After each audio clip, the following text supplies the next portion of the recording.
বিশেষ শক্তির কাছে অন্তর্বর্তী সরকার মাথা নত করেছে বলে অভিযোগ করেছে আদিবাসী ফোরাম। তাদের অভিযোগকে সমর্থন করেছেন বিশিষ্টজনেরা। একই সাথে পার্বত্য চুক্তি শান্তি চুক্তি পূর্ণাঙ্গ বাস্তবায়নের দাবি জানিয়েছেন তারা। মানিক শিকদারের রিপোর্ট। ক্যামেরায় ওয়াও, স্টাইল দেখাও, Xenon X21 পারলে ঠেকাও।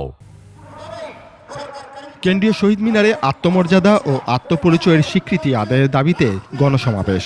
অংশ নেন আদিবাসী ফোরামের নেতা, বিভিন্ন দলের রাজনৈতিক নেতৃবৃন্দ ও বিশিষ্টজনেরা। সেই হামলার ন্যায় বিচার আমরা চাই।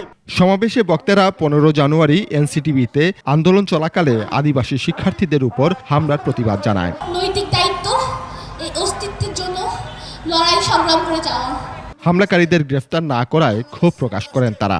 অশুভ শক্তিরা বিভিন্ন জায়গায় দানা পালা মেলে বাংলার যতটুকু অর্জন সেই অর্জনকে নস্যাৎ করার জন্য চেষ্টা করছে।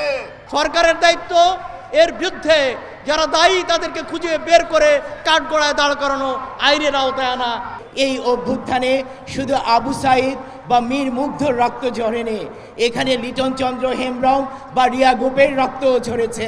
স্টুডেন্ট ফর সভারেন্টি সেই সংগঠনটি কিভাবে একদিনে আন্দোলন করে এই শব্দটা তারা বাতিল করার জন্য বাধ্য করেছে।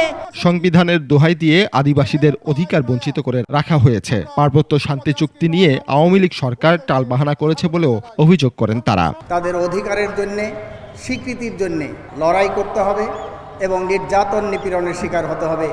এটা খুবই দুঃখজনক।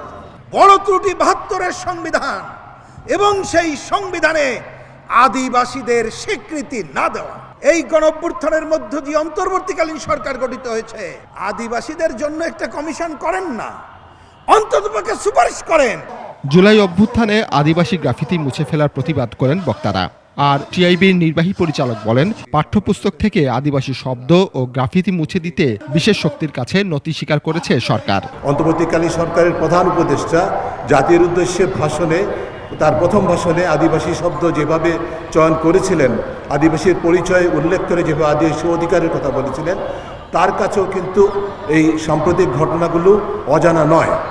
তাহলে কি অন্তর্বর্তীকালীন সরকারের পেছনের শক্তি এত বেশি শক্তিশালী যে তাদের কাছে তাদের নথি স্বীকার করতে হবে?